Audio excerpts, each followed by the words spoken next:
নমস্কার বন্ধুরা। প্রচণ্ড কিন্তু গরম, প্রচণ্ড গরম। আর এখন আমি আছি একটা মাঠের মাঝখানে। দেখুন চারিদিকের সুন্দর পরিবেশ, চারিদিকে পাখি ডাকছে। তো এই গরমের মধ্যেও পাখিগুলো কিন্তু সুন্দর ডাকছে। এখানে কোকিল পাখি ডাক শোনা যাচ্ছে, শালিক পাখি, ঘুঘু পাখি, নানান ধরনের পাখি। তো আমি এখানে প্রায় আসি, আজকেও অনেক দিন পর আসলাম। আর যেহেতু এটা একটা খেজুর বাগান অঞ্চলের মতো একটা অঞ্চল, গাছে খেজুর পাকা শুরু করেছে। আর সমস্ত খেজুর গাছে এখন যারা এই খেজুর ফল খায় সেই সব ধরনের পাখিগুলো কিন্তু এখন এখানে ডাকাডাকি করছে, তারা খুব আনন্দ করছে। একটু দেখাবার চেষ্টা করব চারিদিকটা, যে খেজুর গাছে কি সুন্দর খেজুরগুলো হয়েছে। তো এখনও পাকা সেরকম একটা শুরু করেনি।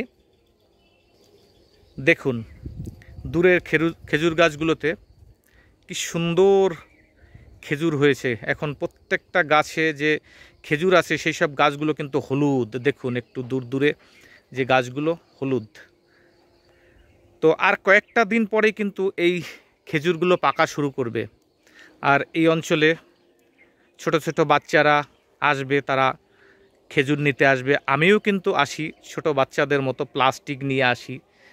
তো আজকে হঠাৎ আসলাম, এসে দেখছি দুই একটা পাকা শুরু করেছে। তবে সেই খেজুরগুলো এখনই খাওয়ার উপযোগ্য নয়। তার কারণ ওগুলো প্রত্যেকটা খেজুর প্রায় অর্ধেক অর্ধেক পাখিতে খেয়ে ফেলেছে সেইগুলো। তো ওগুলো সাধারণত খেতেও নেই।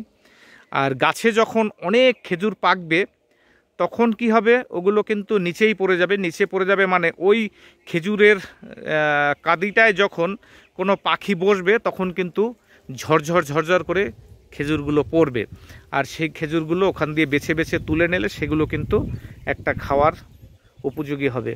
তো আমি এখানে মাঝে মাঝেই আসি। ওপাশে দেখুন দূরে আমাদের আরবানা দেখা যাচ্ছে, যেটা রুবির পিছনে। দেখুন কি সুন্দর লাগছে ভিউটা।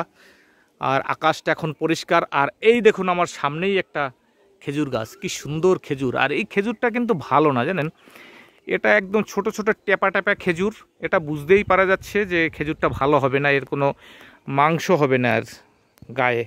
এই যে নিচে কত খেজুর পড়ে আছে, তবে এখানে সেগুলো বেশিরভাগই খারাপ খেজুর, ওগুলো খাওয়া যায় না। আর এই দেখুন এখানে মাঠের মধ্যে নতুন একটা বাড়ি শুরু হয়েছে, কি সুন্দর।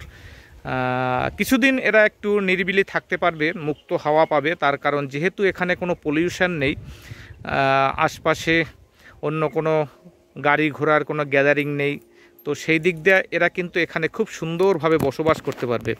যতদিন অবধি এরা এখানে কিন্তু বসবাস করবে ততদিন অবধি একটু নিরিবিলিভাবে থাকতে পারবে। এপাশে দেখুন চারিদিকে গাছপালা। তবে এই যে জঙ্গলটা দেখছেন, হোগলা বন, বিকালবেলা আসলে কিন্তু এখানে অনেক পাখি দেখা যায়। আর বিশেষ করে একটু সকালের দিকে আসলে অনেক বিড়াল দেখা যায়। বিড়াল মানে সেই বন বিড়াল। আমি তো একদিন দেখে পুরো ভয় পেয়ে গেছিলাম। তার কারণ আমি একটু ওই দিকটায় ঢুকেছিলাম, ওই যে সামনে যে খেজুর গাছগুলো দেখা যাচ্ছে ওখানটায় ঢুকেছিলাম। দেখি ওখানে বসেছিল। আর আমি দেখিনি, আমি যাওয়ার সঙ্গে সঙ্গে পুরো লাফ দিয়ে বেরিয়ে গেল। আমার তো ভীষণ ভয় লেগেছিল, যেটা আবার কি গেল। তারপরে দূরে যখন দাঁড়িয়ে ও যখন আমাকে দেখছে তখন দেখলাম যে ওটা একটা বন বিড়াল, সেই বাঘের মাসি যাকে বলা হয়। তো যাই হোক, এখানে আসলে কিন্তু এই ধরনের অনেক কিছুই দেখা যায়, নানান ধরনের পাখি দেখা যায়, নানান ধরনের পাখির আওয়াজ শোনা যায়। আর এগুলো আমি শুনতে মাঝে মাঝে চলে আসি, আমার ভীষণ ভালো লাগে। তো এই হলো এই জায়গাটার পরিস্থিতি। তো জায়গাটা কেমন লাগলো আর ভিডিওটা কেমন লাগলো, পরিবেশটা কেমন লাগলো অবশ্যই কমেন্ট করে জানাবেন। সবাই ভালো থাকবেন, সুস্থ থাকবেন। ভিডিওটা এখানেই শেষ করলাম। আবার পরে দেখা হবে অন্য কোনো জায়গায় অন্যভাবে। ততক্ষণের জন্য সকলকে জানাই টাটা।